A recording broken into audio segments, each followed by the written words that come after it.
মিজান ভাই, আপনাকে এবং আপনার সম্মানিত অডিয়েন্স এবং আমার যারা আছেন গেস্ট এখানে সবাইকে। শাহিন হক, আমার অত্যন্ত শ্রদ্ধাভাজন প্রিয় ব্যক্তিত্ব শাহিন হক, আপনাকে স্বাগত জানাচ্ছি। আসসালামু আলাইকুম। আপনার মাইক্রোফোনটা অফ শাহিন ভাই।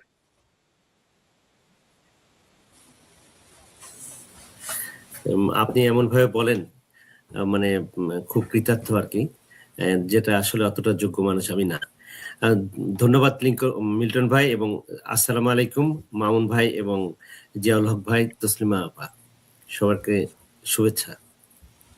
ওকে, এরপরে স্বাগত জানাবো। আমি অত্যন্ত ভাগ্যবান, আমাদের শোয়ে অনেক ব্যস্ততার মধ্যে ব্রিগেডিয়ার জিয়াউল হাসান, উনি ট্রেন থেকে নেমে হোটেলে ঢুকে আর কোনো কাজ করে না আমার শোয়ে আসার জন্য। উনি তাড়াতাড়ি আমার এখানে জয়েন করেছে। জিয়া ভাই, আমার মনে হয় ইন্টারনেটে একটু ঝামেলা হচ্ছে, উনি নর্মাল হলে আমি ওনাকে স্বাগত জানাবো। এরপরে স্বাগত জানাবো প্যারিস থেকে অ্যাডভোকেট কাজী আব্দুল্লাহ আল মামুন ভাই, আপনাকে। আসসালামু আলাইকুম। ওয়ালাইকুম আসসালাম জাকব ভাই, এবং শুভেচ্ছা জানাচ্ছি শাহিনুল হক এবং ম্যাডাম তাসলিমা তাজ। ওকে, আমি আলোচনাটা শুরু করতে চাই তাসলিমা আপু আপনাকে দিয়ে। আমি জানি না আপনাকে যদি আমি প্রথম কোশ্চেনটা করি, তাসলিমা আপু অভিযোগ করতে পারে যে বোমাটা প্রথমেই আমার দিকে ছুঁড়ে দিলেন। আচ্ছা তাসলিমা আপু, একটা কথা, খুব কমন একটা কথা, আপনি আপনার জীবনে, আমার জীবনে বহুবার আমরা শুনেছি মুজিব হত্যার সাথে ভারত জড়িত, মুজিব হত্যার সাথে ভারত জড়িত। একেবারে সরাসরি আমি বিষয়টা চলে আসি, ওকে আমরা ধরেও নিলাম এই ব্যাপারটায় মুজিব হত্যা ভারত জড়িত। এটা কি আপনার মনে হয় জাস্ট কথা বলার জন্য বলা, স্যাটারিক একটা টোন, নাকি আপনার কাছে মনে হয় এটাই বাস্তব? আপনার কি মনে হয়? অবশ্যই ভারত জড়িত, কারণ স্বাধীনতার সেই সময়টায় 70-এর মানে যুদ্ধের সময় থেকেই তো ভারতের একটা প্রভাব ছিল আমাদের সেনাবাহিনীতে, তাই না? তো আমার যেটা আন্ডারস্ট্যান্ডিং, আমার আমার আন্ডারস্ট্যান্ডিং এরকম আমি বলবো যে শেখ মুজিবুর রহমান সাহেব যখন ব্যালেন্স করতে গেলেন যুদ্ধের পরে পাকিস্তানের সাথে, এবং যখন উনি মনে করলেন যে ইন্দিরা গান্ধী তাকে ডমিনেট করার চেষ্টা করছে, অনেক জায়গাতে উনি ইন্দিরা গান্ধীকে মাগি বলে সম্বোধন করেছেন, এরকম আমরা উদ্ধৃতি দেখেছি। সত্যি কথা। হ্যাঁ, তো যখনই আমার মনে হয় ভারত এটা টের পেল যে সে পাকিস্তানের দিকে ঝুঁকছে বা ব্যালেন্স করছে বা তাদের আধিপত্য থেকে সরে আসার চেষ্টা করছে, তখনই ভারত তাকে সরানোর একটা চিন্তা করলো। সো এই পয়েন্ট অফ ভিউতে বা এই ন্যারেটিভে আমি মনে করি যে হ্যাঁ, ভারতের ইনভলভমেন্ট আছে। আর অন্যদিকে আমরা যদি বিগত প্রায় 2 দশকের হিসাব দেখি, তাহলে বলবো যে অবশ্যই ভারতের ইনভলভমেন্ট আছে, কারণ আমাদের প্রত্যেকটা সেক্টরকে, অর্থনৈতিক সেক্টর, রাজনৈতিক, কালচারাল, প্রত্যেকটাতে ভারত যেভাবে আধিপত্য বিস্তার করেছে, আমাদের রাষ্ট্রপতিকে নির্বাচিত হবে ভারত সেটা ঠিক করে দিচ্ছে, সেনা প্রধানকে নির্বাচিত হবে ভারত সেটা ঠিক করে দিচ্ছে, আমাদের সাবেক সেনা প্রধানরা ভারতে যে সেখানে প্রেসিডেন্টের কে সেজদা দিচ্ছে। হ্যাঁ, তো এই যে বিষয়গুলো হয়ে আসতেছে সমস্ত কিছুতে, আমাদের গণতন্ত্র যেখানে ভারত নির্ধারিত করে দিচ্ছে কত মাত্রায় থাকবে, সেখানে অবশ্যই ভারতের ইনভলভমেন্ট আছে। এবং সর্বোপরি আমাদের রিসেন্ট যে হাদি হত্যা হলো, সেখানে পশ্চিমবঙ্গের যে সাবেক মুখ্যমন্ত্রী মমতা ব্যানার্জি, উনি নিজেই তো সেটা প্রকাশ করে দিলেন। তো এগুলো দেখলে আর পিছনের দিকে তাকালে অবশ্যই ভারতের একটা ইনভলভমেন্ট আছে। এবং আপনি যদি জিজ্ঞেস করেন কোন কারণে, আমার অ্যাসেসমেন্টটা বা ন্যারেটিভটা ওইটাই, যে যখন শেখ মুজিব বের হয়ে আসতে চাইছিল তখন তারা ওইটা করছেন আর কি, আমি এটা মনে করি। তাসলিমা আপু চমৎকার ভাবে বলেছেন, চমৎকার ভাবে বলেছেন। আপনার তথ্যের জন্য আমি জানাই, শুধু মুজিব শেখ ইন্দিরা গান্ধীকে মাগি বলে নাই, আমেরিকান তৎকালীন প্রেসিডেন্ট রিচার্ড নিক্সন তাকে বলছে বিচ, BITCH, একাধিকবার। যখন ডক্টর হেনরি কিসিঞ্জার ওভাল অফিসে গিয়ে রিচার্ড নিক্সনকে বলেছে Indira Priyadarshini Gandhi, she is coming. Richard Nixon বলছে that bitch is coming shaking her back. এক রাগ হয়ে রিচার্ড নিক্সন এই কথাটা বলছিল।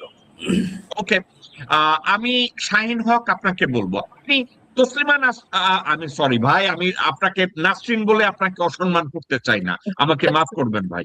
ঠিক আছে। ওই মাগির সাথে আপনাকে আপনার নাম, এই নামটা আমি অ্যাড করতে চাই না। তসলিমা আপু অনেক মেহেরবানি। শাহিন হক, আপনার কাছে আমি যাচ্ছি, সেম প্রশ্নটা আপনাকে করব। এটা কি জাস্ট বাংলাদেশের রাজনৈতিক একটা ডায়লগ যে মুজিব হত্যায় ভারত জড়িত ছিল, নাকি এর পিছনে তসলিমা আপু যেটা বলেছে এটাকে আপনি জাস্টিফাই করেন? ধন্যবাদ মিল্টন ভাই। তো এখন প্রথম কথা হচ্ছে যে যেহেতু মুজিব হত্যার বিচার হয়েছে, বিচারে কিছু লোককে ফাঁসি দেওয়া হয়েছে, তার মানে ফাঁসি দেওয়া হয়েছে মানে আমরা এটা প্রমাণিত, আদালত দ্বারা প্রমাণিত যে মুজিব হত্যাকারী কারা। এ বিষয়ে অন্তত আদালতের এই রায়ের প্রেক্ষিতে আমাদের বলতেই হয় যে আদালতের কি বলে ওনার হত্যাকারীতে বাংলাদেশের কিছু সেনা কর্মকর্তা যারা জড়িত ছিলেন, কর্নেল ফারুক, কর্নেল ডালিম, মেজর ডালিম, মহিউদ্দিন যারা ছিলেন আর কি। তবে এইটার প্রেক্ষিতে আমি যেটা বলতে চাই সেটা হচ্ছে যে অবশ্যই এখানে ষড়যন্ত্র ছিল। ষড়যন্ত্রতে এই ষড়যন্ত্রের সাথে জড়িত ছিল বাংলাদেশের মানুষ। মুস্তাক আহমেদ না হলে তাহলে উনি যেহেতু ক্ষমতা নিলেন, মুস্তাক আওয়ামী লীগেই ছিলেন, তার পার্টির লোকজন যে হচ্ছে যে মুস্তাকের মন্ত্রিসভায় জয়েন করেছে, তার মানে ইট ওয়াজ এ পার্ট অফ দ্য কনস্পিরেসি। এই কনস্পিরেসিটা বাংলাদেশে ছিল। আর এই বাংলাদেশে এই ভারত ছিল কিনা জানি না, এটা তো স্পষ্ট যে বাংলাদেশের লোকজন এই কনস্পিরেসির সাথে জড়িত ছিল, নাহলে পরে মুস্তাক আহমেদ কেন প্রেসিডেন্ট হলেন, তাই না? বা মানে বঙ্গবন্ধুর মন্ত্রিসভার লোকজন কেন এখানে এসে জয়েন করলেন? শাহিন ভাই, আপনাকে একটু থামাই আমি বলি, পৃথিবীতে বহু দেশেই কু যেটা হয়েছে এবং বহু দেশে প্রেসিডেন্টকে বা কিংকে অ্যাসাসিনেট করা হয়েছে, এবং অ্যাসাসিনেশনের পরে দেখা গেছে বহু লোকজন প্রেসিডেন্ট হয়েছে যাদের সাথে ওই হত্যাকাণ্ডের কোনো সম্পর্ক ছিল না। যেমন আর্জেন্টিনায় যখন প্রেসিডেন্ট পেরনকে হত্যা করা হলো, এর পরবর্তী যে প্রেসিডেন্ট হয়েছে এই হত্যাকাণ্ডের সাথে তার কোনো সম্পর্ক ছিল না। এখন খন্দকার মোস্তাকের মতো লোক আন্তর্জাতিকভাবে কোনো প্রকার সহায়তা ছাড়া ওই দিন প্রেসিডেন্ট হয়েছে বা তাকে প্রেসিডেন্সিয়াল আসনে বসানো হয়েছে সে বাংলাদেশের ষড়যন্ত্রের জন্য, যেখানে রয়ের 26,000 সেল ঢাকা ইটসেলফ অ্যাক্টিভ। সেক্ষেত্রে ভারতের সহায়তা ছাড়া খন্দকার মোস্তাকের মতো একটা লোক বন্দুক দিয়ে গুল্লি করে বলে আমি প্রেসিডেন্ট, সাবজেক্টটা কি এরকম? না না, of course not, of course not, of course not, অবশ্যই না, এটা তো সাজানোই। এবং এই যে জিনিসটা হচ্ছে ভারত, অফকোর্স ভারতের একটা ইনফ্লুয়েন্স তো থাকবেই। একটা বিষয় হচ্ছে যেটা আমি মনে করি যে যেহেতু হচ্ছে যে জোট নিরপেক্ষতে বাংলাদেশে শেখ মুজিবুর রহমান, বঙ্গবন্ধু শেখ মুজিবুর রহমান উনি যাচ্ছিলেন, ওই দিকে একটু ইনক্লাইনেশন ছিল, প্রথম 3 বছর ছিল ইনক্লাইনেশন ভারতের উপরে একটু ছিল। এই নির্ভরতা আস্তে আস্তে যেহেতু দিন যত যাচ্ছে তত বেশি হচ্ছে তার গণ্ডিটাও, বাংলাদেশের গণ্ডিটাও বেড়ে গেছে। বাংলাদেশের আন্তর্জাতিকভাবে তার পরিস্থিতি এবং এটার আন্তর্জাতিক ডাইনামিক্সটাই চেঞ্জ হয়ে গেছে, ডাইমেনশনটা চেঞ্জ হয়েছে। চেঞ্জ হওয়ার কারণেই হয়েছে কি, অফকোর্স এখানে সেই ক্ষেত্রে তো কোনো কোনো রাষ্ট্রের এখানে ক্ষতিগ্রস্ত হওয়ার সম্ভাবনা আছে, বা তারা যেভাবে ইন্টেন্ট করেছিল বা তারা যেভাবে চিন্তা করেছিল সেই চিন্তায় কিছুটা হচ্ছে যে তাদের স্বার্থে এখানে বিঘ্নিত হওয়ার সম্ভাবনা আছে। এবং সেক্ষেত্রে অবশ্যই প্রথমে একটা ভারত, অবশ্যই বলবো যে ভারতের যদি বাংলাদেশ যদি ভারতের ইয়ে থেকে চলে যায়, ইনফ্লুয়েন্স থেকে চলে যায়, তো স্বাভাবিকভাবে বাংলাদেশ তার এটা তো ভারতের জন্য একটা ক্ষতিকর দিকই। কিন্তু এবং এই সেই সুবিধার আপনার কাছে কি কখনো, শাহিন ভাই, আপনার কাছে কি কখনো মনে হয়েছে Mujib more of a Islamic থিওলজিতে বেশি বিশ্বাসী ছিলেন আদার দেন ভারত থিওলজি? আপনার কাছে কি মনে হয়েছে মুজিব সাহেব কি আওয়ামী লীগের লোকজনরা তাকে যতই ধর্মনিরপেক্ষ, সেকুলার যা কিছু বলে, এটা আসলে বানোয়াট কথা, উনি আসলে ইসলাম প্রেম তার ভিতরে কাজ করত, উনি মুসলমান ধর্মের প্রতি পুরোপুরি লয়াল ছিল, এটা কি আমরা কি বিশ্বাস করতে আমাদের কারো কষ্ট হয়? আমি আসলে মন্তব্য করবো না, আমার ইয়ে নেই। যে জিনিসটা হচ্ছে যে অফকোর্স উনি একজন মুসলমান ছিলেন। এবার আপনারা এবার আপনারা ভাই 4 জন আছেন, আমি ছোট্ট একটা ভিডিও ক্লিপ দেখাই। উনি এদের সাথে উঠবস করতেন, একটু দেখেন। দাও খোদা দাও এথায় পূর্ণ ইসলামী সমাজ, ইসলামী সমাজ। দাও খোদা দাও এথায় পূর্ণ ইসলামী সমাজ, ইসলামী। রাইট। উনি আবুল আলা মওদুদী, উনি গোলাম আজম সাহেব, এবং উনি এয়ার মার্শাল আসগর খান, উনি জামাত ইসলামের সিনিয়র সব নেতাদেরকে নিয়ে উনি একের পর এক মিটিং করেছেন। উনি কোনোদিনই ধর্ম নিরপেক্ষতার কথা বলেন নাই। উনি বলছে ইসলামী শাসন ব্যবস্থায় অন্য ধর্মের লোকজনরা নিরাপত্তা পাবে, তাদেরকে আমরা সব নাগরিক অধিকার দেব, কিন্তু উনি ধর্ম নিরপেক্ষতা নিয়ে ওনার জীবনে কোনোদিন মন্তব্য করে নাই। তো ভারত এই সাবজেক্টটাকে কখনোই ভালোভাবে নেয় নাই। এখন ভারতে এই দেখেন কতটা কন্ট্রাডিক্টরি। ভারত ধর্মনিরপেক্ষ বলতেছে, ভারত সে এখন হিন্দু রাষ্ট্র প্রতিষ্ঠার জন্য এমন কোনো কাজ নেই যেটা সে করছে না। হিন্দু হ্যাঁ, রাষ্ট্র এখন হিন্দুরা, কিন্তু তার শুনে থাকবেন, এখন ইদানিং ভারতে হিন্দু রাষ্ট্র বানানোর জন্য বাবা তার নিজের মেয়েরে বিয়ে করতেছে, আপন ভাই তার বোনরে বিয়ে করতেছে, মা তার সন্তানরে বিয়ে করতেছে। বাংলাদেশে গত 8 মাস 9 মাসে এই ধরনের বিয়ের সংখ্যা 4,500, একেবারে official marriage. Anyway, it's a different dialogue. আমরা ওইদিকে আসি। শাহিন ভাই, আমি আপনার কাছে ব্যাক করবো। লেফটেন্যান্ট কর্নেল ফেরদৌস আজিজ, মুজিব হত্যার ব্যাপারে আপনাকে যদি আমি জিজ্ঞাসা করি, আমাদের দেশে একটা, এটা কি পৌরাণিক কথা সর্বস্ব যে মুজিব হত্যায় ভারত জড়িত ছিল, নাকি আপনি মনে করেন এটা ফ্যাক্ট? কর্নেল ফেরদৌস আজিজ। আমি মনে করি এটা ফ্যাক্ট। আচ্ছা, ফ্যাক্ট কেন? ফ্যাক্ট হচ্ছে ভারত কিন্তু আমাদেরকে স্বাধীনতা যুদ্ধে সাহায্য করেনি। ভারত তার 4টা ফ্রন্ট, এই ফ্রন্টগুলো কমানোর জন্য ইস্ট অ্যান্ড ওয়েস্ট পাকিস্তান আমাদের পেটের মধ্যে ছিল।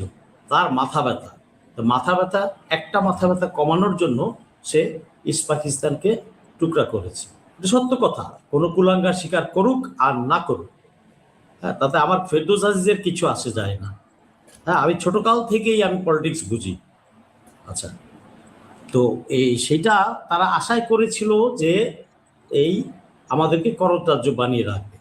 আচ্ছা, তারা ইচ্ছা করে তারা ন্যায় নিতে চায়নি, ইন্ডিয়ান আর্মি ফেরত নিতে চায়নি।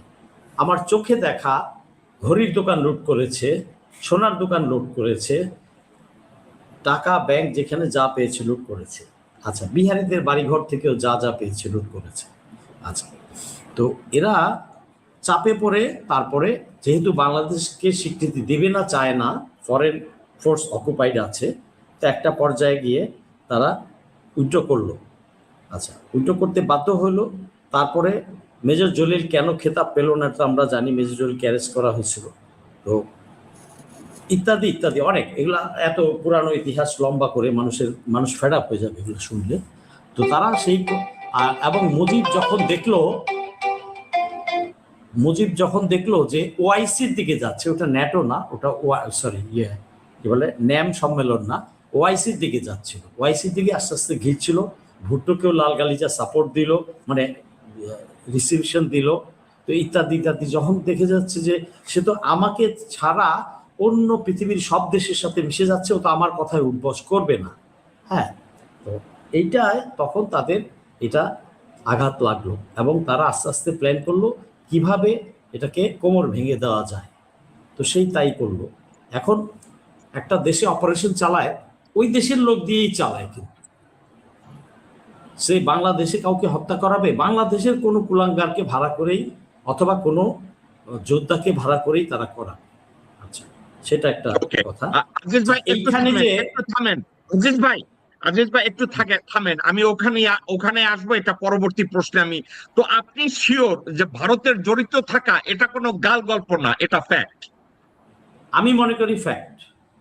ওরা জানতো, সমর্থন ছিল তখন, এখানে সমর্থন ছিল এখানকার ভারতীয় রাষ্ট্রদূত, ধানমন্ডি 2 জি। নাম্বার রোডে তখন রাষ্ট্রদূত মানে এম্বাসেডার অফিসটা ছিল, তখন সমর সেন ছিল রাষ্ট্রদূত, আপনি চেক ব্যাক ওকে করে দেখতে পারেন। ওকে, জি। ঠিক আছে।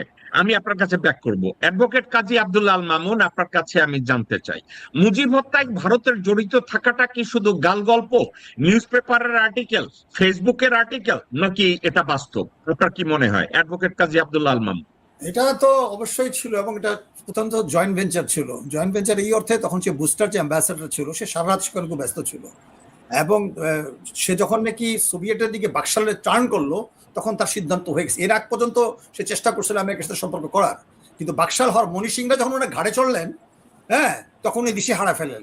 তো সেইখানে আমি একটা বলতেছি, it's my second hand news, উনি মারা গেছেন যে মানে মানে নুরুন নবী, উনি চীনে 5 বার রাষ্ট্রীয় সফরে গেছিলেন। ওনার মুখ থেকে আমার শোনা যে তখন ডালিম ছিল ওখানে কাউন্সিলর খুব সম্ভবত, তখন যখন এয়ারপোর্টে আসলে তুমি তাড়াতাড়ি ডালিমটার সাথে কথাটা তো বললো। তো বলার পরে উনি জিজ্ঞাসা করলেন কি হলো এই সমস্ত ঘটনাগুলো, এবং এটা উনি প্যারিসে আসছিলেন 2 বার French communist party ইনভাইটেশনে, comrade Nurun নবী। উনি একবার 21 দিন 15 দিন, উনি ওনার মুখে শোনা এবং একবার বাস্তব নিউজ, আমি বিশ্বাস করি ওনার কথা। তো তখন জিজ্ঞেস করলো কি বিষয়, তখন ওই যে আপনার যে আপনার যান ওবানের যে শিষ্য ছিল, 1 নম্বর শিষ্য শেখ মনি, তখন বলছে যে মনি তো আমাদের সাথেই ছিল। বলে তাই দেখি, তখন কিভাবে? তো মনিকে যখন নাকি তারা যায় আর্মি অফিসাররা, তখন শেখ হেসে হেসে তাদেরকে ওয়েলকাম করে শেখ মনি, সব শেষ তো? হ্যাঁ, বলে হ্যাঁ শেষ, তারপর তুমি শেষ। এখন এইগুলো তো কোনো প্রমাণ নাই, এগুলো হিয়ারসে এভিডেন্স, আমার কাছে হলো সেকেন্ড হ্যান্ড এভিডেন্স, কেন যারা দীর্ঘদিন আমি তাদের সাথে কাজ করছি আমাদের। তো এই একটা কথা। আরেকটা 2 নম্বর কথা হলো যে যখন নাকি উনি ইন্দিরা গান্ধীকে উপেক্ষা করে যেখানে গোপন চুক্তি করছিল আপনার এই যে তাজউদ্দিন, ওখানে বলা ছিল যে পররাষ্ট্রনীতি তাদের দ্বারা নির্ধারিত হবে, আর্মি থাকবে না। তো শেখ মুজিব তো আর্মি তৈরি করলো, শেখ মুজিব ওআইসিতে সামনে চলে গেল, কারোর সাথে কথা বলে না, বোমেডিন সেখানে বুঝাবুঝি করছে। তো এইসব ব্যাপারে ইন্দিরা গান্ধী এটা পছন্দ করেনি। আরেকটা তথ্য হলো যে তারা আশা করছিল শেখ মুজিবকে ওখানে মেরে ফেলবে, শেখ মুজিবের নামে চালায় দিবে। এটা আরেকটা হলো, আমাদের খুব ক্লোজ ছাত্রনেতা ছিল, আমরা এক ছাত্র করে এসেছি শেখ সময়, তো উনিও মারা গেছেন কোভিডে। মোফাজ্জল ভাই খুব সিনিয়র ছাত্র নেতা, ওবায়দুল কাদেরও ছাত্র বড় নেতা উনি ছিলেন। তো ওনার মুখ থেকে শোনা যে যখন এই কুষ্টিয়া খুব সম্ভবত ওই যে সিরাজ আলম খান তাকে জিজ্ঞাসা করলো, দাদা আপনি এখানে বঙ্গবন্ধু আজকে আসতেছে 10 জানুয়ারিতে, আপনি যাচ্ছেন না? তখন সে অত্যন্ত মানে হতাশ হয়ে তার টেবিলে খুব জোরে একটা খুশি মেরে বললো, আমার আর মুজিববাদ প্রতিষ্ঠা করা হলো না। এই যে এইগুলো কত আর্গুমেন্ট, তারা চেয়েছিল, ইন্দিরা গান্ধীও চেয়েছিল তাকে মেরে ফেলুক, কিন্তু ভুট্টোর রাজনীতি ছিল অন্য। তো কাজে তারা সব চালায় দেওয়ার চেষ্টা করছিল। এবং এটা আমার কাছে এই মুহূর্তে নাই, আমার কাছে থাকলে আমি সময় পেলে বলবো যে কোন তারিখে যখন নাকি আমেরিকায় গেছিল ইন্দিরা গান্ধী, তখন তাকে সেই ইন্দিরা গান্ধী বলছিল যে শেখ মুজিব তো কোনো সাথে ঘোষণা করে নাই, অর্থাৎ এই ঘোষণা করছে হলো তাজউদ্দিন। তারা তাজউদ্দিনকে ক্রেডিট দেওয়ার চেষ্টা করছে। তাজউদ্দিন আর ব্যারিস্টার আমির জিয়া তারা দেখা করে 2 দিন কথা বলে, এটা রেকর্ডেড ছিল যে তাজউদ্দিন নিজেকে প্রধানমন্ত্রী বলছিল, পরে খন্দকার মুস্তাক তো মানে নাই, অনেক কিছু করে না। এনিওয়ে, এখন প্রশ্নটা হলো ইন্ডিয়া তো অবশ্যই ছিল।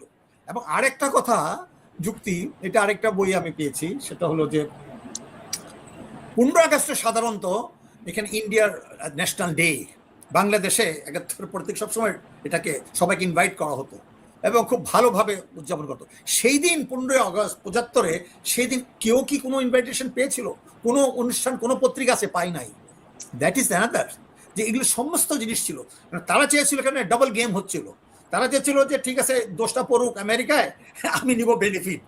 হ্যাঁ, তো এই যে এই জিনিসগুলো আমার বিশ্বাস, মানে শেখ মুজিব তো কখনো সে ছিল না, মানে আপনি যে ধর্মের কথা বললেন, এটা আরেকটা কথা বললেই হয় যে লিগ্যাল ফ্রেমওয়ার্কের যে ভিত্তিতে যে এখানে অধীনে যে তারা নির্বাচন করছিল, সেখানে বলেছিল কোরআন এবং সুন্নাহর পরিপন্থী কোনো আইন প্রণয়ন করা হবে না, যেটা নাকি লেজিসলেটিভ অ্যাসেম্বলি 70-তে, এটা ছিল লেজিসলেটিভ অ্যাসেম্বলির ইলেকশন।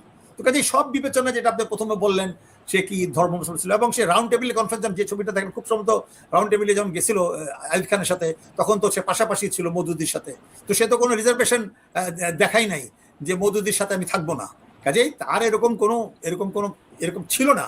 এবং সে সবসময় দেখা গেছে, আরেকটা ছবি আমি দেখেছি, পার্লামেন্টে সবাই যেরকম দাঁড়ায় ছিল, সে হাত তুলে কিন্তু, অর্থাৎ তার চারপাশের লোকরা কিন্তু ইন্দিরা গান্ধীর কাছে বিক্রি হয়ে গেছে, কিন্তু শেখ মুজিব চাইছিল। বাট এনিওয়ে, এটা সত্য কথা। ওকে, তাসলিমা আপু, আমি আপনার কাছে ব্যাক করি। আপনি সবার মতামত শুনেছেন। এবার আপনার কাছে আমি একটু জানতে চাই, ধরেন ইন্ডিয়া জড়িত ছিল, আমরা যদি এটাই কনক্লুড করি ইন্ডিয়া জড়িত ছিল, তাহলে 75 সালে এই হত্যাকাণ্ডে যারা অংশগ্রহণ করেছে, major Dalim, colonel Faruk, colonel Rashid, major Huda, যারা কর্নেল পাশা, এরা যারা অংশগ্রহণ করেছে, এরা নিজেদেরকে বিপ্লবী হিসাবে পরিচয় দিতে চায়।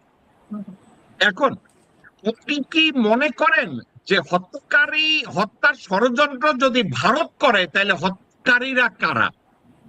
তারা কি বিপ্লবী ছিল নাকি ভারতের প্রক্সি কিলার ছিল? আপনি এটাকে কিভাবে দেখেন? আচ্ছা, ওনারা যেই কয়জন ছিলেন, 9 জন সম্ভবত, তার মধ্যে 7 জনই ছিলেন মুক্তিযোদ্ধা।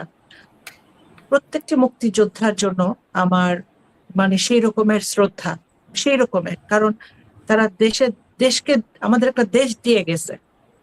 তো মুক্তিযোদ্ধারা কোনো দেশের দালালি করবে না। এইটা মানে হয়তো দুই পক্ষের ইন্টারেস্ট হতে পারে। ভারতের ইন্টারেস্ট ছিল মুজিবকে সরাই দেওয়া, আর তাদের ইন্টারেস্টের জায়গা ছিল সুশাসন প্রতিষ্ঠা করা। এখন 72-75 কেমন ছিল এটা আমরা খুব হৃদয় দিয়ে বুঝতে পারি এই মুহূর্তে, যারা শেখ হাসিনার শাসনটা দেখেছি। সেই সময় তার আগে আমি বলি যে প্রত্যেকটা মানুষের কিন্তু অনেকগুলো রোল থাকে। আপনি এখানে একজন উপস্থাপক হিসাবে আছেন, আপনার একটা ব্যবসায়িক রোল আছে, পরিবারের একটা রোল আছে, মিক্সড। শেখ মুজিবের ওনাকে শ্রদ্ধা দিয়ে আমি বলছি, 2টা রোল। উনি একজন মানুষ হিসাবে কেমন, একজন শাসক হিসেবে কেমন। 71-এ উনি নায়ক ছিলেন, 75-এ উনি 72-75-এর পরিপ্রেক্ষিতে উনি খলনায়ক হয়ে গেছেন। উনি মানুষ হিসাবে অসাধারণ ছিলেন, শাসক হিসেবে ফেইলিয়ার ছিলেন। 72-75-এ যা, সেটা রিপিটেশনই কিন্তু আমরা শেখ হাসিনার আমলে দেখছি বা দেখেছি। 72-75-এ সেই সময় ইত্তেফাকে বড় করে লেখা হয়েছিল 20 লাখ টাকার মদ এবং অন্যান্য সিগারেট আনা হয়েছে তার সন্তানের বিয়ে বার্ষিকী উপলক্ষে, আমোদ ফুর্তি করবে। সেটা কিন্তু আমরা এখন এখানে দেখেছি। মানি লন্ডারিং, প্রয়াত রাষ্ট্রপতি সাহেবের যে সন্তান একজন, উনি প্রথমে আর্মিতে চান্স পাননি, তো ওনাকে ব্রিটেনের আর্মিতে ভর্তি করানোর জন্য আর্মি চ্যানেলটা ব্যবহার করে সেই সময় অ্যারাউন্ড 6,500 পাউন্ড পাঠানো হয়েছিল ব্রিটেনে। মানি লন্ডারিং এর সূত্রপাত তো এখানে আমরা দেখতেছি। বিচার বহির্ভূত হত্যাকাণ্ড, ডিসঅ্যাপিয়ারেন্স, জহির রায়হান, সিরাজ শিকদার, ঠিক আছে, জাসদের 20 লক্ষ, তারা বলে 20 লক্ষ, বা আমরা একজনও যদি ধরি, বিচার বহির্ভূত হত্যাকাণ্ড একজনকেও যদি ধরি, করছেন, তাই না? 72-75-এর পুনরাবৃত্তি আমরা কিন্তু এই শেখ হাসিনার আমলে দেখেছি। অর্থাৎ বাবা যা করেছেন, মেয়ে তার পুনরাবৃত্তি করেছেন, এখান থেকে বের হওয়ার কিছু নাই। তো এখন শেখ হাসিনার কে মানুষ যদি পাইতো 5ই অগাস্টে, কি করত? তাকে আস্ত রাখতো না। শেখ মুজিব মারা যাওয়ার পরে মানে কোনো মানুষ কিন্তু কষ্ট পান নাই বা বলেন নাই যে অন্যায় হয়েছে। হাতে গোনা 2-4 জন মিছিল নিয়ে আসছে, কিন্তু বেশিরভাগ মানুষ স্বস্তি পাইছিল, কারণ তারা যেই অরাজকতা দেখছিল, একদিকে মানুষ মারা যাচ্ছে, কি বলে আপনার ওই দুর্ভিক্ষটা হইল, তারপরে 2 নাম্বারই টাকা পাচার, 2 নাম্বার টাকা বানানো হইল না প্রচুর। আর 2 দিন আগেও আপনারা দেখছেন যে ওবায়দুল কাদেরের বাসায় যে কাজের মেয়েটা, সে বলছে যে এখানে টাকা বানানোর মেশিন আছে, বস্তা বস্তা টাকা, নকল টাকাগুলো বস্তাতে থাকে, আসল টাকাগুলো বাক্সে থাকে, লাগেজে থাকে। তো সবই তো রিপিটেশন। তো এখন কেউ কি মানে এখন একটা মানে জুলাইয়ের পরে কাউকে যদি বলে যে শেখ হাসিনাকে তাড়ায় আপনি কি শান্তি পাইছেন না অনুতপ্ত, সে যেই উত্তরটা দিবে 72-75-এ যারা ভিকটিম হয়েছে তাদের উত্তরটাও সেম থাকবে। তো আপনি বলছিলেন ওই মুক্তিযোদ্ধারা কি তাহলে ভারতের এজেন্ট কিনা? আমি বলবো না কোনো মুক্তিযোদ্ধা দেশ বিক্রি করে না, বাট কোইন্সিডেন্টলি বিষয়টা হয়তো এক হয়ে গেছে, এভাবে আমি দেখবো। আপনাকে যদি আমি এমনি জিজ্ঞাসা করি, জাস্ট বলার জন্য বলা, বহু মুক্তিযোদ্ধারা আপনি বলছেন তারা দেশ বিক্রি করে না। গত 15 বছরে মুক্তিযোদ্ধাদের 2/3 of the freedom fighter with a tag, যারা সবাই ভারতের তাবেদারি করছে, তাদের চোখের সামনে দিয়ে বাংলাদেশে গুম হয়েছে, তাদের চোখের সামনে দিয়ে বাংলাদেশের সম্পদ লুণ্ঠন হয়েছে, তাদের সামনে দিয়ে লোকজনদেরকে ক্রস ফায়ারে দেওয়া হয়েছে। এসব মুক্তিযোদ্ধারা কি আকাশ থেকে আল্লাহ এলিয়েন পাঠাইছে না ওনারাও মুক্তিযোদ্ধা ছিলেন? শেখ হাসিনার আমলে 8,000 মানে 10,000 নতুন মুক্তিযোদ্ধা যে লিস্ট বানাইছে তার মধ্যে 8,000 জনই ছিল ভুয়া মুক্তিযোদ্ধা। এই যে ওই ভুয়া মুক্তিযোদ্ধাদের কেউ মন্ত্রী হয় না, ওনার মন্ত্রী পরিষদে যারা ছিল এবং ভারতের তাবেদারি করছে, ভারতের স্পেসিফিক তাবেদারি করছে, তারা সবাই মুক্তিযোদ্ধা, সবাই মুক্তিযোদ্ধা। ভারতের সাথে যখনই গিয়ে কথা বলছে সবাই মুক্তিযোদ্ধা, একজনও বাদ নাই। তারা এই কাজগুলো করেছে এবং সত্যিকারের মুক্তিযোদ্ধা। এবং এরা ওই ভারতের ট্রেনিং নিছে, ভারতের ট্রেনিং নিয়ে পাকিস্তানের বিরুদ্ধে যুদ্ধ করছে, সত্যি কথা। আবার তাদের ভিতরে 1/3 ছিল মুজিব বাহিনীর সদস্য, যেমন অ্যাডভোকেট ফজলুর রহমান, ওনার মতো মুক্তিযোদ্ধারাও ছিল যারা ভারতের কল্যাণকে অগ্রাধিকার দেয় বাংলাদেশের কল্যাণকে পিছনে রেখে। সো মুক্তিযোদ্ধারা দেশপ্রেমিক, তার সাথে আমিও একমত, আই স্যালিউট ইউরোপিয়ান। কিন্তু 2/3 অফ দ্য মুক্তিযোদ্ধা, আমি ঠান্ডা মাথায় বলবো, এরা দেশের জন্য যুদ্ধ করেছে, কিন্তু এই খানকির পোলারা বাংলাদেশের জন্য যুদ্ধ করে নাই। এই খানকির পোলারা যুদ্ধ করছে ভারতের জন্য। ওদের জন্য সেলুটার সাপ তো দূরে থাক, ওদের মুখের মধ্যে আমি পেশাব করে দেব, ওদের যেখানে পাই আমি পেশাব করে দেব। কারণ এই খানকির ছেলেরা দেশের জন্য যুদ্ধ করে নাই, এরা ভাতার জন্য যুদ্ধ করছে। তাসলিমা আপু, আমরা কই না বঙ্গবীর, বালের বীর কাদের সিদ্দিকী আকাশ থেকে পড়বেন, এক একজন মুক্তিযোদ্ধার জন্য ভাতা দেওয়া হইতো। এই খানকির পোলারে জিজ্ঞাসা করছে তুমি কতজন মুক্তিযোদ্ধা আনছো কাদের সিদ্দিকী? কয় আমি 10,000 মুক্তিযোদ্ধা আনছি। এখন মজার কথা শুনেন, ওর ওখানে টোটাল মুক্তিযোদ্ধার সংখ্যা ছিল 123, কিন্তু এই খানকির পোলায় 10,000 মুক্তিযোদ্ধার ভাতা চুরি করছে ওই মুক্তিযুদ্ধের সময়, আর এই খানকির পোলারে বীর উত্তম দিচ্ছে। তো এই খানকির পোলার কাছে আমি কেন কৃতজ্ঞ থাকবো ভাই? আমার একটু কর। ওকে তাসলিমা আপু, আমি আপনার সরি ভাই, আমি রাগে আমি অনেক সময় বিরক্ত হয়ে যাই এদের খানকিপনা দেখা। আমি আপনার কাছে মাপ চাচ্ছি, একজন মহিলার সামনে এই খারাপ কথাগুলো উচ্চারণ করতে আমার বিবেকে বাধে, কিন্তু একটা খানকি তো খানকি, ওরে আর কি কম। ওকে ভাই, আমি শাহিন হক, আপনাকে আমি জিজ্ঞাসা করি, আমরা যদি লজিক্যালি সব দিক থেকে ধরে নেই ভারত মুজিব হত্যায় জড়িত ছিল, তাইলে এই হত্যাকাণ্ডে যারা জড়িত ছিল তারা কি ইন্ডিয়ান মার্সেনারি ছিল, নাকি এরা আসলে বিপ্লবী ছিল, নাকি? তসলিমা আপু একটা কথা বলছে, ওনার কথাটা কিন্তু অত্যন্ত লজিক্যাল। উনি বলছে শত্রু শত্রু আমার মিত্র। তো ভারত মুজিবকে সরায় দিতে চাইছে এবং জুলাইতে যে বিপ্লবীরা ছিল তারাও মুজিব শাসনের সমাপ্তি চাইছে এবং তারা একটা গণতন্ত্র চাইছে, সুশাসন চাইছে, এই জন্য হত্যাকাণ্ড করছে।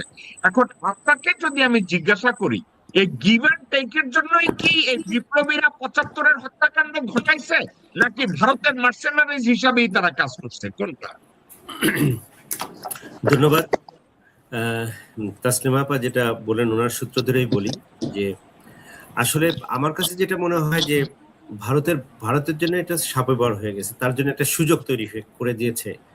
তার কারণ মুজিবুর যে দুঃশাসন ছিল, এই দুঃশাসন এবং মানুষ যে দুঃশাসন হতে হয়েছে কি যে আপনি দেখেন যে দুঃশাসন হওয়ার কারণে প্রত্যেকটা মানুষ, দেশের প্রতিটা মানুষ 3 বছরের ভিতর তার বিরুদ্ধে ছিল, মানে মুজিবের বিরুদ্ধে ছিল।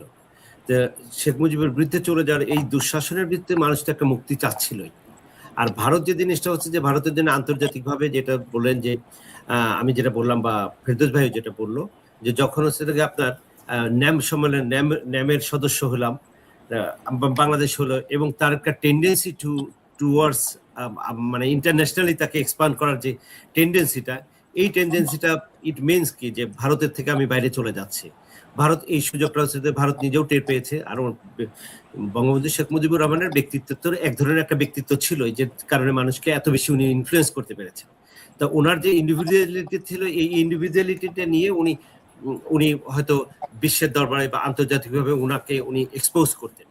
এটা হয়তো তাদের ভিতরে ছিল, মানে ভারত এটা টের পেয়েছে। আর পাশাপাশি যে সরাসরি ভাবে ভারত, আমার কাছে মনে হয়নি কখনো যে সরাসরি ভারত এটার সাথে যে ওইভাবে জড়িত। বেশিরভাগ ক্ষেত্রে কাজ করেছে সেটা হচ্ছে কি যে বাংলাদেশের পরিস্থিতিটাই এমন ছিল যেটা মানুষ তো মেনলি মানুষকে যদি খেপায় তোলা যায়, এর চেয়ে বড় অস্ত্র তো আর নেই। মানুষকে খেপায় তুলছে বা মানুষের যে সমস্ত এত অসন্তুষ্টির ভিতরে ভারতের জন্য একটা সুযোগ তৈরি হয়েছে। ভারত তো হয়তো দেখছে, আর এটা তো আমাকে স্বীকার করতেই হবে, যারা মনে করেন কর্নেল রশিদ, কর্নেল ফারুক বা ডালিম, এরা নিজেরাই স্বীকার করেছে যে আমরা দেখছি যে তারা মেরেছে। শাহিন ভাই, আপনার সাথে কি কখনো কর্নেল ফারুক বা কর্নেল রশিদ অথবা মেজর হুদা এদের সাথে ব্যক্তিগতভাবে কথা হয়েছে? না, কথা হয়নি। আমার সাথে হয়েছে। জি, আমার সাথে শুধু হয় নাই, এটা নিয়ে ঘন্টার পর ঘন্টা আলোচনা হয়েছে। সো একটা কথা, আপনি কি জানেন যে এদের সাথে ঘন্টার পর ঘন্টা আলোচনার একটা পর্যায়ে কর্নেল ফারুক রশিদ আমাকে একটা কথা বলছিল ভাই, we have to read between the line, it was give and take.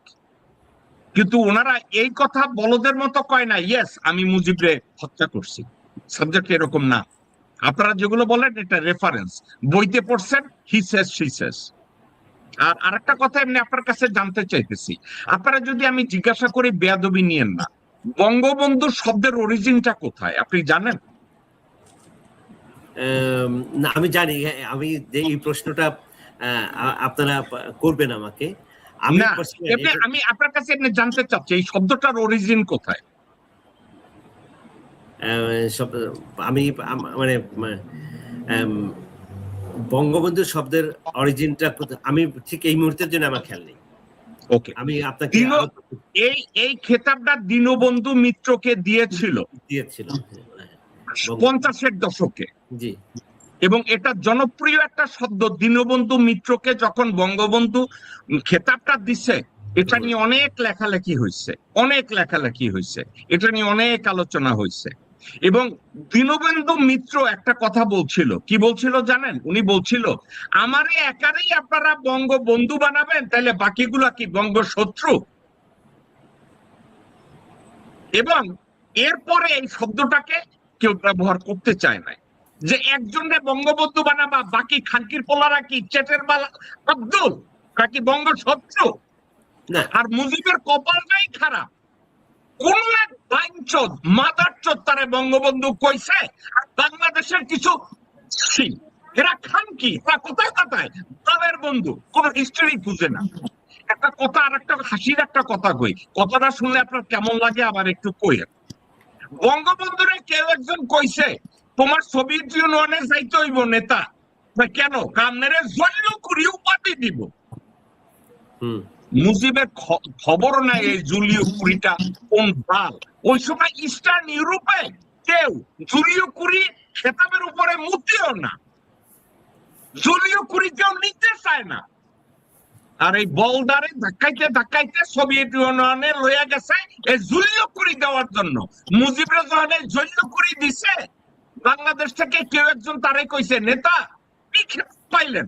আরে জৈলকুড়ি পেয়ে গেছে, আমি তো এখন থেকে জৈলকুড়ি, কারণ মুজিব জানেও না জৈলকুড়ি কি। এখন এই মুজিবের নাম জীবনে দুইটা খেতাব, একটা হইছে চুরি করার কথা বঙ্গবন্ধু, এই বাবর না, এরা হচ্ছে দীনবন্ধু মিত্রের। আর দুই ওই জৈলকুড়ি, ওই সময় পৃথিবীতে কেউ নেয় না, এই দুইটা খেতাব তার লগে লাগাইছে। আমি বাংলাদেশি লোকজনরা এখনো এই বঙ্গবন্ধু বালের বন্ধু কইয়া টাকরা পারে, কাঁকড়াপাড়া কথাটা, কাঁকড়াপাড়া শব্দের অরিজিন কি? একটা ছোট বাচ্চা যখন কাঁদে, একটা বাচ্চা যখন চিল্লাইয়া কান্দে, ওইটারে কয় কাঁকড়াপাড়া। বাংলাদেশে যারা মুজিব শিখরে বঙ্গবন্ধু কয়, ওইটাও একটা কাঁকড়াপাড়ার মতো একটা কান্নাকাটি। এর বাইরে আমি আর কিছু দেখি না। আপনি আপনার যদি এই কথার প্রসঙ্গে এই প্রসঙ্গে যদি আপনি কিছু অ্যাড করতে জি, চান। আমি যেটা অ্যাড করতে চাই, আমার ব্যক্তিগতভাবে আমার বাবার সাথে, বাবা কলকাতাতে যখন ছিলেন, বাবার সিনিয়র ছিলেন হচ্ছে যে শেখ মুজিবুর রহমান।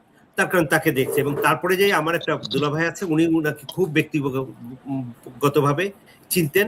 সে হচ্ছে যে উর্দু রোডে তার কি কার্যক্রম বা যে সমস্ত, অবশ্যই উনার যদি আপনি 65 বা এই যদি 60-এর পরের দশকে উর্দু রোডে উনার যে সমস্ত কার্যক্রম উনারা যা বলেছেন, উনি কোনো ভালো ক্যারেক্টার ছিল এটা কেউ বলবে না। অ্যাবসলিউটলি ঠিক। উনি খুবই ওনার পার্সোনালিটিটা অত্যন্ত চাঁদাবাজ টাইপের পার্সোনালিটি ছিল, মানে ছেঁচড়া চাঁদাবাজ। এটা আমি জানি। আপনি সত্যি কথা বলছেন রে ভাই, আমি এটা জানি না, এটা এই বিষয়ে আমার কোনো সন্দেহ নেই। কিন্তু আমি কেন ওনাকে বঙ্গবন্ধু বলি, তার কারণ হচ্ছে যে জিনিসটা হচ্ছে যে the time he plays the role, Bangladesh স্বাধীন হওয়ার জন্য যে একটা লিডারের হচ্ছে যে সবচেয়ে বড় ক্যাপিটাল বা সবচেয়ে বড় হচ্ছে influence. Leader doesn't go physically, his influence work over. Okay, so that the time he offered his influence, সে যে ইনফ্লুয়েন্স করতেছিল, ওই ইনফ্লুয়েন্স দিয়েই সে হচ্ছে 7 কোটি মানুষকে এক করেছে। তো 7 কোটি মানুষকে আপনি তো কথা দিয়ে করতে ইচ্ছা করলে কি করা যাবে? করা যাবে না। তো উনার ওই, আমি শুধু কনসিডার করি ওই মোমেন্টটাকে যখন উনি ইনফ্লুয়েন্স করতে পেরেছিলেন 7 কোটি মানুষকে। এই কারণেই আমি বলতে পারি, যে কারণে আমি ওইটুকুন জায়গাতে হচ্ছে তাকে আমি কনসিডার করি, তাকে আমি লিডার বলি, গ্রেট লিডার বলি। আদারওয়াইজ যদি আমি তার পেছনের দিকে যান, পেছনের দিকে খুবই কালো ইতিহাস, এবং খুবই খুবই মানে আমার একটা দুলাভাই যে জিনিসটা হচ্ছে যে উনিও এই উর্দুদের মানে ওনার সম্বন্ধে বলছে যে এই যে অসমাপ্ত আত্মজীবনী বা লোকজন যে বিশাল পার্সোনালিটি হিসেবে তাকে পোর্ট্রেট করে, এটা একেবারেই না। এবং সবচেয়ে বড় কথা হচ্ছে কি যে আমি এরকমই শুনেছি উনি নাকি 52 ভাষা আন্দোলনে, কেউ বলে যে 52 ভাষা আন্দোলনে উনি করেছেন, কি বলে ওনাকে উনি প্রথম প্রতিবাদ করছে, না উর্দু না বাংলাই হবে হচ্ছে ভাষা, বাট সে ওই জায়গায় ছিলেনই না। অথবা হচ্ছে যে রেকর্ড খুঁজে জেলের কোনো রেকর্ড খুঁজে পাওয়া যায়নি যে ওই সময় উনি জেলে ছিলেন। কিন্তু আমরা তো এটাই জানি, সাধারণ মানুষকে তো এইভাবেই জানানো হয় যে উনি বঙ্গবন্ধু শেখ মুজিবুর রহমান ভাষা আন্দোলনে জড়িত ছিলেন, বাট ভাষা আন্দোলনে কিন্তু তার ক্ষেত্রে আমি কিন্তু এটা ক্লাস 8 থেকে এটাই জেনে আসতাম। পরবর্তীতে আমার এক বন্ধু আছে যে সে আমাকে বললো যে specially he has special interest, যে কারণে সে ঢাকা জেলে সমস্ত রেকর্ড ঘাটতে গেছে, না he didn't play any role. তো ওকে শাহিন ভাই, আমি আপনার কাছে আসি। আমি আরেকটু বলি, তাসলিমা আপা যেটা বলতেছিলেন মুক্তিযুদ্ধ সম্বন্ধে, হ্যাঁ, মুক্তিযোদ্ধাদের প্রতি আমারও শ্রদ্ধা অনেক। তার কারণ তারা কিন্তু একটা খুবই রিস্ক নিয়ে তাদের জীবনকে বাজি রেখেই তারা যুদ্ধ করেছে। কিন্তু তাই বলে ঢালাও ভাবে আমি শ্রদ্ধা করতে রাজি না। তার কারণ হচ্ছে কি, নির্বাচন কমিশনার নুরুল হুদা ওনাকে সবাই বলে যে গলায় মালিয়ে দিচ্ছে। কেন? একজন মুক্তিযোদ্ধাকে গলায় মালা দিছে। আমরা কি একজন লোকজন কি একজন মুক্তিযোদ্ধাকে গলায় মালা দিছে, নাকি একটা কালপ্রিট নুরুল হুদাকে গলায় মালা দিছে? একজন শিক্ষক ব্রাহ্মণবাড়িয়া, তাকে হচ্ছে গলায় মালা দিছে, সে হচ্ছে জুতার মালা দিছে, নট গলায় মালা, জুতার মালা দিছে এই শিক্ষককে। এখন কি শিক্ষককে মারা হয়েছে নাকি একজন কালপ্রিট লোককে মারা হয়েছে? এই সেগ্রিগেশনটা আমাদের আসলে আমাদের সমাজ ব্যবস্থাতে নেই, যে কারণে আমরা হচ্ছে কি যে এইটা মানে যারা মুক্তিযুদ্ধের পক্ষের লোক, মানে যারা মুক্তিযুদ্ধকে বিক্রি করে, তাদের জন্য একটা বড় ধরনের একটা অস্ত্র কি যে মুক্তিযোদ্ধাকে অপমান করা হলো। তার মানে কি ওই মুক্তিযোদ্ধাকে অপমান করা হয়েছে, না একটা ব্যক্তি তার চরিত্রকে অপমান করা হয়েছে, যে একটা চোর, যে একটা বাটপার, যত মানে যে দেশটাকে আজকে এই জুলাই হতো না যদি কিনা 18 সালে নির্বাচনটা ঠিক মতো হতো, তাই না? শাহিন ভাই আপনার কথাটা যথার্থ বলেছেন। কুমিল্লার কসবায় এক মুক্তিযোদ্ধা ধর্ষণ মামলায় অ্যারেস্ট হয়েছে, 3টা ধর্ষণ করছে। এখন তাকে অ্যারেস্ট করে কুত্তা পিটানি পিটাইছে। এখন কথাটা হইতেছে, অ্যারেস্ট কি করছে একজন মুক্তিযোদ্ধাকে যিনি 3টা ধর্ষণ করেছেন, এবং ধর্ষণ যাদেরকে করেছেন তাদের একজন হচ্ছে তার নিজের মেয়ে। এখন এটা কি মুক্তিযোদ্ধা না একজন ধর্ষক? এই জায়গাটা স্পষ্ট হওয়া খুবই জরুরি মিল্টন ভাই, বা সবাইকে বলবো যে আসলে মানুষ যে এই যে বলে যে মুক্তিযোদ্ধাকে ছোট করছে, মুক্তিযোদ্ধাকে কিছু ছোট করা হয়নি, একটা ব্যক্তির ক্যারেক্টারটাকে ছোট করা হয়েছে। এই ব্যক্তি থেকে মুক্তিযোদ্ধাকে আলাদা করতে হবে, ঠিক আছে? আলাদা ঠিক আছে। আমি হাজী ইসলাম ভাই আপনাকে বলবো, প্রথমে স্বাগত জানাচ্ছি ভাই, আসসালামু আলাইকুম। আমি মনে হয় টেকনিক্যাল ডিফিকাল্টিজ এর জন্য আপনি দেরি করে ফেলেছেন, আমরা শো অলরেডি শেষ পর্যায়ে চলে এসেছি, আজকের আমার এক জায়গায় যেতে হবে। ইসলাম ভাই, আপনাকে আমি একটা প্রশ্ন একটু বড় করে করি। আমরা সবাই জানি মুজিব শেখের হত্যা মামলায় হত্যার সাথে ভারত জড়িত ছিল। এটা বাংলাদেশে আমার মনে হয় 2/3 লোক তারা বিশ্বাস করে মুজিব হত্যায় ভারত জড়িত ছিল। এখন মুজিব হত্যায় যদি ভারত জড়িত থাকে, তাইলে 75-এর বিপ্লবে, অর্থাৎ মুজিবকে অ্যাসাসিনেশন করেছে, তার পরিবারকে মেরে ফেলেছে, এই অ্যাসাসিনেশনে যারা জড়িত ছিল, তাহলে তারা কারা? ভারত জড়িত আছে, আর যারা মারছে তারা বলে আমরা বিপ্লবী। ওনারা কারা? ওনারা কি বিপ্লবী ছিল দেশের জন্য, নাকি ভারতের মার্সেনারি ছিল, ভাড়া করা খুনি ছিল? কোনটা ইসলাম ভাই? জেকব সাহেব, আমি দুঃখিত, আমি অনেক দেরিতে প্রবেশ করেছি, তো আপনিও কোথাও যাবেন, খুব তাড়াতাড়ি কিছু বলতে হবে, আমিও খুব অল্প সময়ের মধ্যে কয়েকটা কথা বলে শেষ করব। আমি প্রথমেই আপনার কাছে জানতে চাইব, আপনার শোতে আজকে যারা আছেন তাদেরকে একটু পরিচয় দেবেন আমার কাছে। এখানে যারা আছে আজকের কর্নেল আজিজ সাহেব আছে, শাহিন হক আছে, মামুন ভাই আছে, তসলিমা তাজ আপু আছে লন্ডন থেকে, ব্রিগেডিয়ার জিয়া এইমাত্র আমাদের সাথে জয়েন করলেন।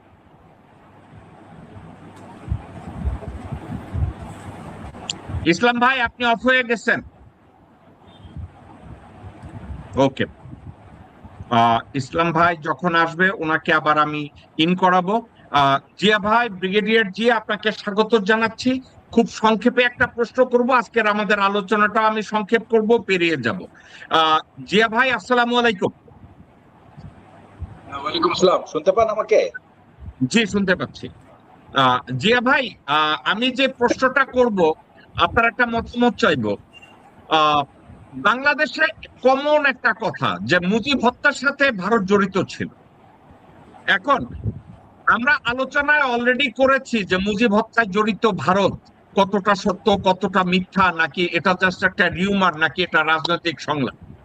1 নম্বর প্রশ্ন, এবং এটার সাথে সম্পূরক প্রশ্নটা হলো, যদি ভারতই জড়িত থাকে তাহলে 75-এ মুজিব অ্যাসাসিনেশনে যারা জড়িত ছিল ওনারা কারা? ওনারা কি আসলেই দেশপ্রেমিক বিপ্লবী, নাকি ভারতের ভাড়াটে খুনি?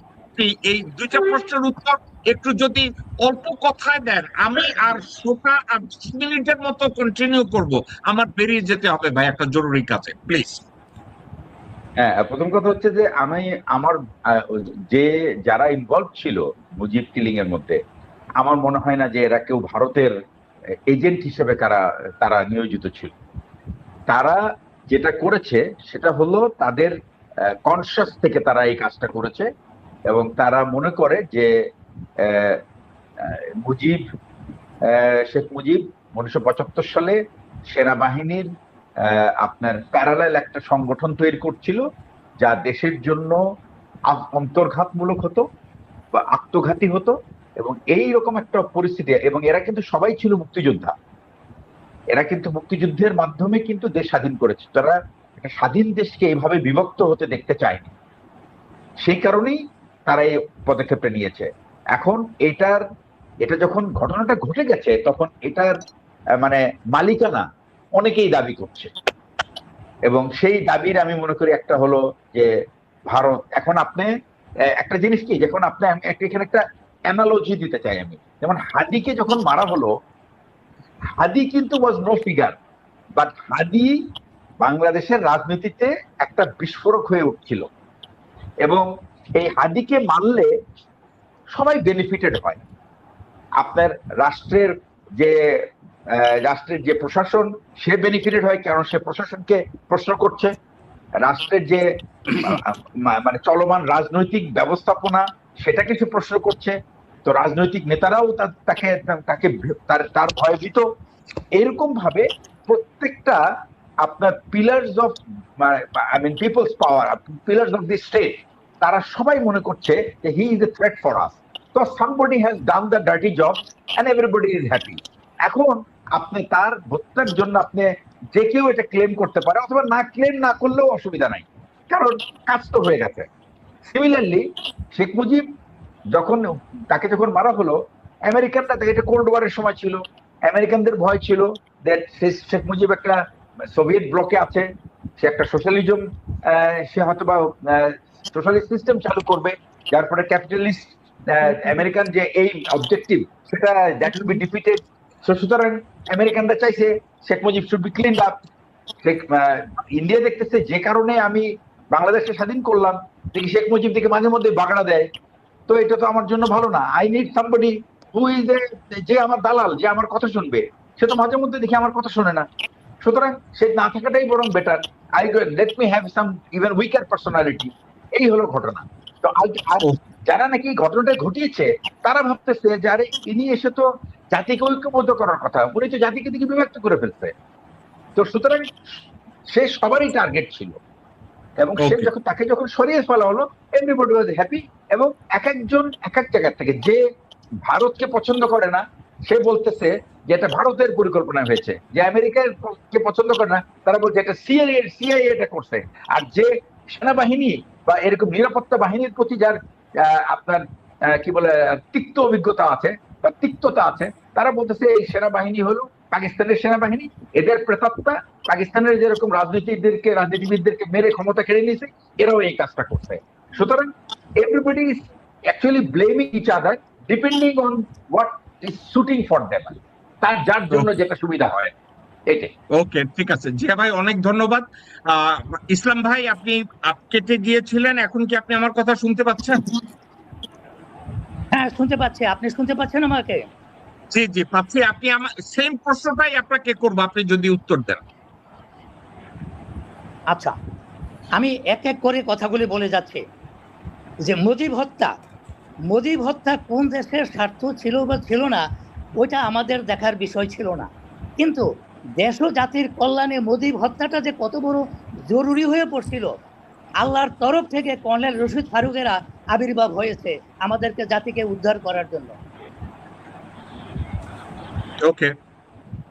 দ্বিতীয় কথা, মিস্টার শাহিন কথায় কথায় বঙ্গবন্ধু বলে।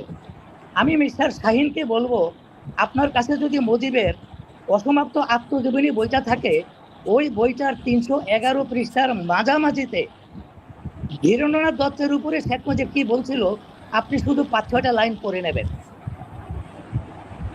আর মুক্তিযুদ্ধ নিয়ে যে কথাটা হয়েছিল জ্যাকব সাহেব, আমাদের দেশের অনেক মুক্তিযোদ্ধা হয়েছে, ডাকাতি করতে তারা অস্ত্র ব্যবহার করতে করতে সেই দিন সরোয়ার্দী উদ্যানে এই একটা সুযোগ পেয়ে তারা অস্ত্রগুলি জমা দিয়ে তারা মুক্তিযুদ্ধ হয়ে গেছে।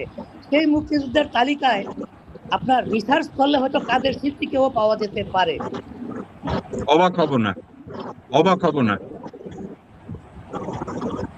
আরেকটি কথা, আপনার এখন বাংলাদেশের রাষ্ট্রপতি নির্বাচন নিয়ে প্রশ্ন উঠছে।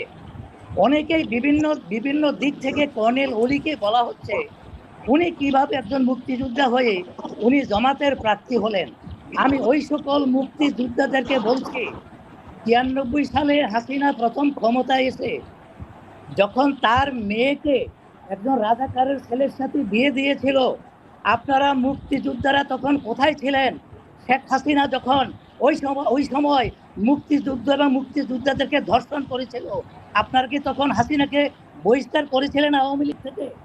আপনারা আবার এখন বড় বড় মুক্তিযুদ্ধের কথা বলেন, ওই সমস্ত ভণ্ডামি ছাড়েন।